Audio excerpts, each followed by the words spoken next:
తెలంగాణలో జరిగిన శాసనసభ ఎన్నికల ముందు వరకు రాష్ట్ర రాజకీయాల్లో బీఆర్ఎస్కి తిరుగులేదు.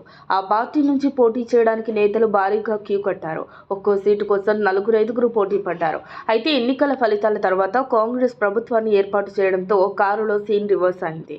పార్లమెంట్ ఎన్నికల్లో గులాబీ పార్టీ నుంచి పోటీకి బలమైన అభ్యర్థులే లేని పరిస్థితి పలుచోట్ల కనిపిస్తోంది. ఇప్పటికే బారాస సిట్టింగ్ ఎంపీ వెంకటేష్ నేత కాంగ్రెస్ కండువా కప్పుకున్నారు.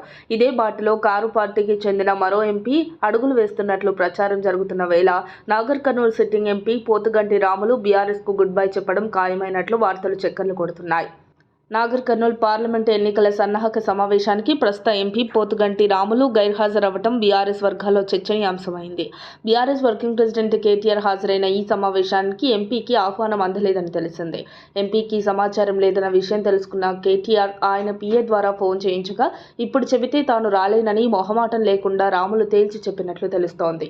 అయితే ఎంపీ రాములతో పాటు ఆయన కుమారుడు కల్వకుర్తి జెడ్పీటీసీ సభ్యుడు భరత్ కుమార్ గులాబీ పార్టీని వీడతారనే ఊహాగానాల నేపథ్యంలో ఆయన కేటీఆర్ సభకు డుమ్మా కొట్టడంతో బీఆర్ఎస్ను వీడటం ఖాయమని తెలుస్తోంది.